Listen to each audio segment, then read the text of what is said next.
All right, folks, welcome back to Fun with Frank, the Hat and his friends.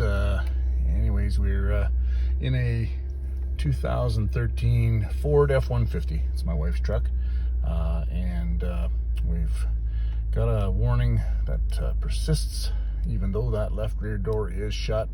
The left rear door ajar warning continues to stay on. So my mission today is to try and shed some light on how to fix this and what the problem with it is, and so forth. Stay tuned, and we'll give you some updates as we go along.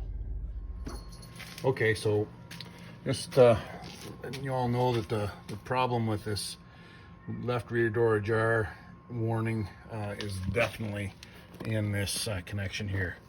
The wires in here from opening and closing over and over again are definitely broken, and I've repaired them a couple of times by just resplicing them, but eventually you just get in a situation where there's not enough wire left over to splice it anymore, and you have to go ahead and purchase a new door wiring harness for the door. It's not a big deal. It's $160 roughly to get that. So what we have to do is we have to get this door panel off, so that we can have access to the connections inside and change that door harness. Okay, so I'm going to pop this a little bit wider angle view here for you. So first of all, we want to pop off this little shroud, or there's bracket here or something, whatever it's called. Anyways, pop that off. It's a little more difficult than that. I actually pried it off first, and then just left it on the relatively loose so that you can see. Well, and that's what all YouTubers do, right? They make things easy for themselves by, loosening the bolts and nuts and stuff like that before they actually video it, so that way it's easier to deal with. So with that, you just want to make sure that you have something that you can just kind of get in behind the edge there. And it actually does just pop off. It's just those two spots right there that you see. They're two locking clips that are on there that pop right out, and works pretty slick. Okay, so set that aside. And then seeing that there's a bolt there that needs to be taken off. There are two bolts down here and down there that need to be taken off. They are 6mm bolts, so 6mm socket goes on there, and you can take those off. Then there's one other one left over that I've seen so far, and it takes this little panel here has to come out, and then you'll have access to that last one. So I'm just using a little pick tool to get in behind it here. Hopefully I'll be able to do this. Obviously this I don't have loosened off, as you can see. Good YouTuber would have that done ahead of time, right? Okay, hang on, I'll be back. Okay, so this wasn't quite as simple as I originally thought it might be, to get that little panel back out of there. Get that camera in the right spot, but if you just get your pick tool in there, you can just pull that out, and then once you pull your door latch, it kind of comes right out of there. Okay, now you can see that last bolt that's in there. Looks like it's probably going to be an 8mm. I'm not sure 100%. We'll figure that out here in a second. So just like I thought, it is an 8mm in there, so I just have ratchet extension 8mm socket on there, and we're just working at it to try and get it out of there. So we'll keep you tuned. It seems like it's a excessively long bolt, so I'll get it out and I'll come back. Yeah, I wasn't kidding. That is an excessively long bolt, but I guess it's probably got to go into something solid back there. So anyway, we got it out of there after a seemingly long time. Should have used the impact Milwaukee on that, but anyhow, we'll live and learn, I guess. All right, so we'll pop this door panel off here. All right, so with that long 8mm bolt out of there, it's just a matter of lifting up, because there's latches down there that point down and hook into the holes back in there. Anyway, yeah, so now you can see inside here that we've got the door handle latch for that green connector there has to be taken out, and that, it appears to me, is just a matter of using some needle nose or fine small pliers to squeeze that and pop it out, and then that'll be loose. And then we'll have to disconnect these other wires here from the harness that we're actually replacing. Looks like we'll have to remove the insulating rubbery plastic stuff here. So I just kind of started pulling that off already, and it's got just a sticky bit of sealant on there that you want to make sure that you try and keep it attached to the rubber plastic sheet here, so that you can just attach it back on or secure it back on a little bit as you go. It's pretty sticky stuff. Anyway, so get that in there. All right, so doing this with one hand, it's not the easiest thing. I'll straighten that up, and once I've got this door panel off to the side, I will come back to you. All right, hang on. All right, so taking that door handle cable off has turned out to be a little bit more, door handle cable turned out to be a little bit more challenging than I originally thought. So decided to pop that little panel out of there. As you can see, it just pops out.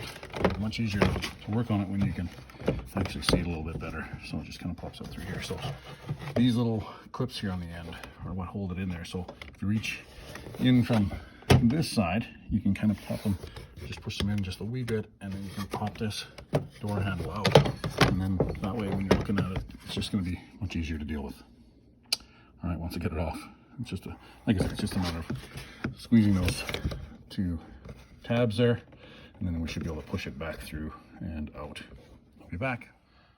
Okay, well, that was not as easy as I thought it might be, but I did manage to get that pulled back in and out of there. It just takes a little bit to get her in the right spot. Have patience, and you'll get it done if you're trying to attempt this procedure yourself. And it's just a matter of disconnecting that from,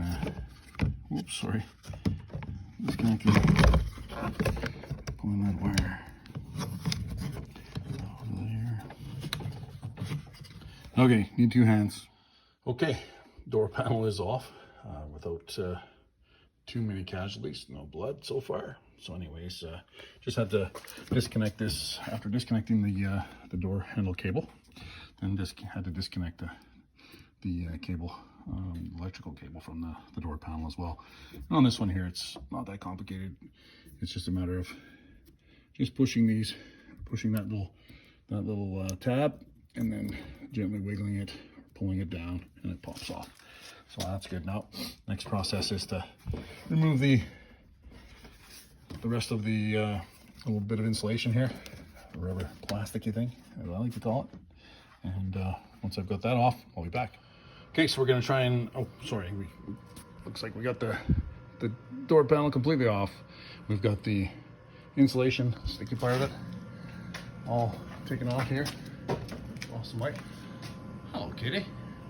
And you can see plastic, rubbery plastic liner that was inside the door with the adhesive there to hold it in place. Got that popped off. And now it's just a matter of, loosening the wires. I see we have another one to disconnect here. I assume it's going to be relatively simple. Yep, just pops off. Thank goodness. No blood. And then it's just a matter of popping this out so that we can get to attaching the new one. Now I'm assuming there must be another connection in here that we have to get to as well. And there certainly is. Now, gonna need two hands.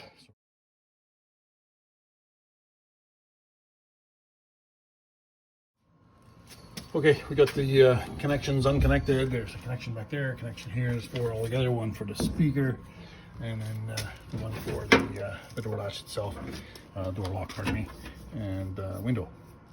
Then I just popped off the big rubber grommet from here, and then it's a matter of pulling that harness out from there. Then we're going to pop this.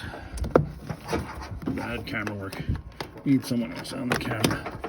Pop that rubber off, and then we need to disconnect this connection here,